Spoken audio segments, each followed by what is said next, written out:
Good morning, I'm Elise Modica, and here's the latest update from Spectrum Autism Research. New U.S. data show similar autism prevalence among racial groups, by Laura Detaro and Peter Hess. Autism prevalence in the United States continues to rise, according to a new study of 8-year-old children in 11 states. Boys are 4.3 times as likely as girls are to have autism, a ratio that is consistent with previous estimates. The report, released today by the Centers for Disease Control and Prevention, CDC, shows that 1 in 54 children had autism in 2016. This represents a 10% increase over the 2014 prevalence of 1 in 59 children. An accompanying report on 4-year-old children suggests that more autistic children are being identified earlier. If the trend continues, experts say, the prevalence among 8-year-olds will continue to rise. Part of the increase in overall prevalence could be due to a growing awareness among healthcare providers of the need for autism screening and treatment, but experts see some contribution from greater inclusion of children from different racial and ethnic groups. For the first time, the CDC report shows a nearly identical prevalence in Black and white children. Researchers had long suspected that the previously seen differences reflected a bias against non-white groups, rather than a true difference in prevalence, and the new study supports that idea. However, autism prevalence in Hispanic children still lags behind those of other groups. Those indicators, I think, could be taken as signs of progress, that more is being done to identify and diagnose and evaluate children early, says Matthew Maynor, epidemiologist and surveillance team lead for the Developmental Disabilities branch of the CDC's National Center on Birth Defects and Developmental Disabilities. But there is still work to be done, too. Cumulative incidence. The prevalence estimates are based on health and educational records collected at 11 sites by the CDC's Autism and Developmental Disabilities Monitoring Network. As such, the data are a good indication of the number of children who appear to have autism based on those records, but they also reflect awareness and diagnosis of the condition, rather than true prevalence, says Radley Sheldrick, Research Associate Professor of Health Law, Policy, and Management at Boston University in Massachusetts, who was not involved in the analysis. We have to be super concrete that it's more about the ascertainment than it is about true prevalence, he says. The CDC report also includes the cumulative incidence of autism in the sample population, a measure that was not included in previous reports. Cumulative incidence is an indicator of the proportion of all children with autism who are diagnosed by a certain age.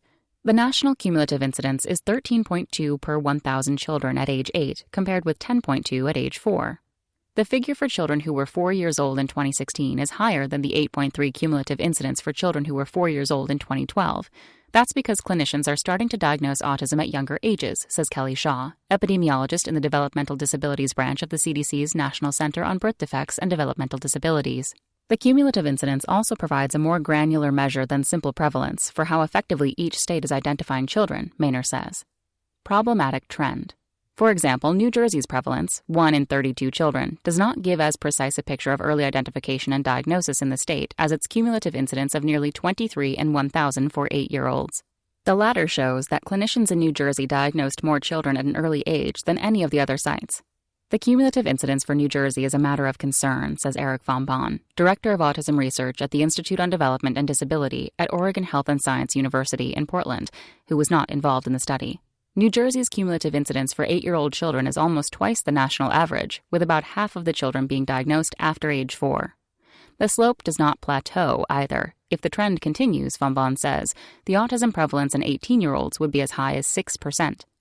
Autism occurs and shows up in the first 3 years of life, Von Bon says. I'm just concerned why there has been such a delay in identification of these children and whether or not the diagnoses are accurate. The numbers in New Jersey may not be particularly representative of the true prevalence in the U.S., Von Bon says, and may partly result from more cooperative schools participating in the study. Follow-up studies to confirm the children's diagnoses in their teenage years could help clarify the numbers, he says. State matters.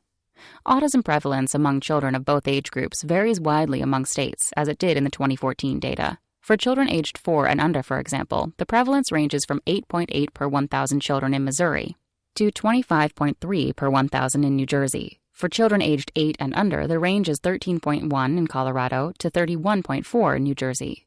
The variability across sites is mind-boggling, Von Bon says. This average is on a background of extreme geographical diversity in the estimates, and that is also something which is troubling. The disparity could be the result of differences in diagnostic practices and availability of services, but Sheldrick says it may also represent a true variability in prevalence from some environmental cause. It really raises the question of whether and how state-level policy might be influencing the lives of kids with autism, Sheldrick says. The fact is, we really just don't know. New Jersey, for example, is known to have one of the strongest systems in the country for identifying and evaluating children with developmental conditions. That may spur both parents and clinicians to be more proactive about evaluating children, compared with states where being diagnosed does not immediately open a door to more services, Sheldrick says. Parents in those states may be more inclined to take a wait-and-see approach. There might be a theoretical benefit to early intervention, he says, but if you can't actually access that high-quality early intervention, then what's the rush?